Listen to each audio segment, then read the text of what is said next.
Taste the Daily.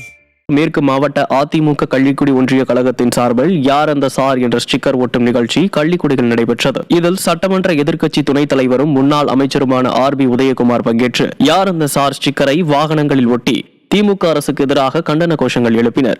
Kallikudi ஒன்றிய செயலாளர் வேப்பங்குளம் கண்ணன், ராமையா, பிரபுசங்கர் ஆகியோர் தலைமை தாங்கிய இந்நிகழ்வில் முன்னாள் சட்டமன்ற உறுப்பினர்கள், மாநில, மாவட்ட, நகர ஒன்றிய நிர்வாகிகள் ஏராளமானோர் கலந்து கொண்டனர். பின்னர் செய்தியாளர்களை சந்தித்த முன்னாள் அமைச்சர் RB உதயகுமார், தமிழ்நாட்டில் குற்ற சம்பவங்களை தடுக்க வேண்டிய ஸ்டாலின் தன்னுடைய பிள்ளைக்கும் பேரன்களுக்கும் பட்டாபிஷேகம் மகுடம் சூட்டி வருவதாக விமர்சித்தார்.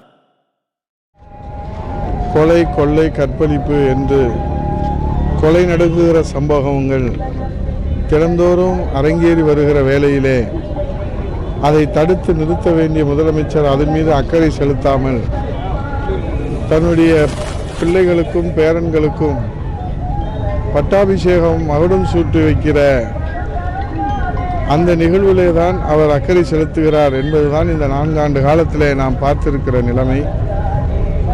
ஆகவே இந்த 4 ஆண்டு கால ஆட்சியிலே கொடுத்த வாக்குறுதிகள் நிறைவேற்றப்படவில்லை.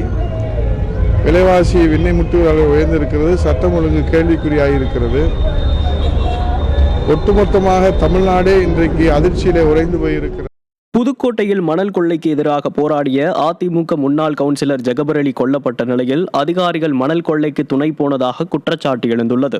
சட்டவிரோத செயல் குறித்து புகார் அளித்தால் புகார் மீது நடவடிக்கை எடுப்பதுடன் புகார் அளித்தவரின் பாதுகாப்பை உறுதி செய்வது அரசின் கடமை.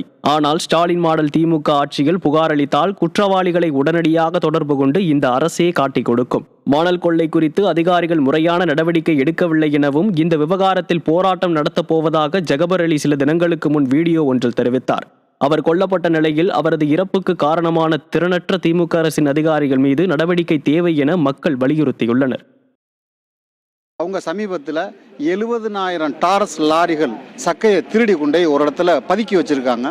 அது சட்டப்படி தவறு அப்படிங்கிறத உணர்ந்து நான் கலெக்டருக்கு மனு கொடுத்துருக்கேன், மைன்ஸுக்கு மனு கொடுத்துருக்கேன், RDOவை பார்த்துருக்கேன், DROவை பார்த்துருக்கேன், எல்லாரையும் பார்க்குறேன்.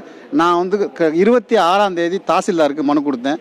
நான் மனு கொடுத்த செய்தி தாசில்தார் எப்படியோ கசியை விட்டதுனால கிட்டத்தட்ட 40 லாரிகளை வச்சு இரவும் பகலுமா மறைச்சி வச்சிருக்க சக்கையை, திருடி வச்சிருக்க சக்கையை அள்ளி கொண்டே மீண்டும் குவாரிக்குள்ளேயே கொட்டிக்கிட்டு இருக்காங்க. நான் மீண்டும் தவறு நடக்குது, அந்த தவறை பிடிங்க, திருடப்பட்டிருக்க பொருட்களை அரசுடைமை ஆக்குங்க, திருடுகள் மீது நடவடிக்கைங்கன்னு மீண்டும் கேட்குறேன். அதிகாரிகள் என்ன சொல்கிறாங்கன்னா, இன்னும் 1 வாரம் பொறுத்துங்க, 10 நாள் பொறுத்துங்கன்னு சொல்கிறாங்க. இன்னும் 10 நாளைக்குள்ள பாக்கி இருக்க 30,000 லோடையும் கொண்டு அவங்க மலையடிக்குள்ள கொட்டிடுவாங்க. இருந்த எந்த தடையும் தெரியாமல் ஆக்கிடுவாங்க. திருவண்ணாமலையில் நிலச்சரிவால் பாதிக்கப்பட்ட மக்களுக்கு திறனற்ற திமுக அரசு தரமற்ற முறையில் வீடு கட்டி கொடுத்துள்ளதாக குற்றச்சாட்டு எழுந்துள்ளது.